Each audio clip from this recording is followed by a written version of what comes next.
ऐतिहासिक न्यूज बघण्यासाठी लाईक करा, सबस्क्राईब करा, शेअर करायला विसरू नका, बेल आयकॉन दाबायलाही विसरू नका. ऐतिहासिक न्यूजमध्ये आपलं सर्वांचे स्वागत आहे. मी आपल्यासमोर अलीम शेख. रत्नागिरी तालुक्यातील गणपतीपुळे येथे समुद्र किनाऱ्यावर पर्यटनाचा आनंद घेण्यासाठी आलेल्या छत्रपती संभाजीनगर येथील पर्यटकांपैकी 5 जण समुद्राच्या पाण्याचा अंदाज न आल्याने बुडाल्याची घटना घडली आहे. शनिवारी सकाळी घडली असून सध्या हे 5 जण बेपत्ता असून त्यांचा शोध घेण्यासाठी युद्धपातळीवर प्रयत्न सुरू आहे. मिळालेल्या माहितीनुसार छत्रपती संभाजीनगर येथून 19 जणांचा ग्रुप गणपतीपुळे येथे पर्यटनासाठी आला होता. आज सकाळी 10 वाजेच्या सुमारास या ग्रुपमधील काही जण समुद्रात उतरले होते. मात्र पाण्याचा आणि लाटांचा अंदाज न आल्याने 5 जण समुद्राच्या पाण्यात ओढले गेले आणि बुडाले.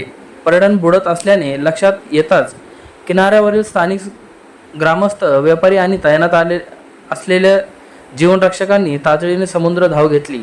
त्यांनी बुडालेल्या पर्यटनाला वाचवण्याचा शिरसीत प्रयत्न केला. मात्र सध्या समुद्राला उधाण असल्याची परिस्थिती असल्याने बचाव कार्याला आढळले येते आहेत.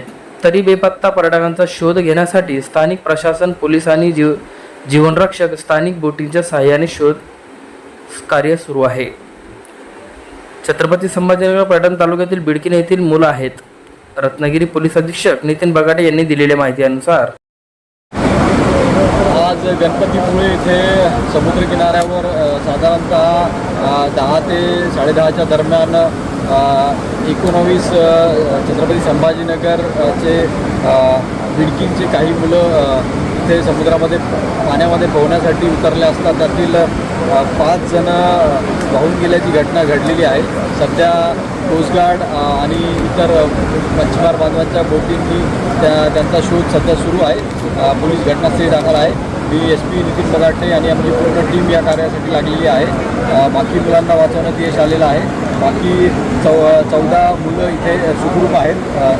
जे मध्ये मुले गेलेले आहेत त्यांचा शोध सुरू आहे. ते असे की आदित्य राऊत, अनिकेत किवराळे, आनंद नरवडे, प्रेम आदमाने, यश कांबळे हे 5 मुलं समुद्रामध्ये गेलेले आहेत वाहून. त्यांचा शोध सध्या सुरू आहे आणि पुढील तपास पोलीस करत आहेत. ऐतिहासिक न्यूज नेटवर्क.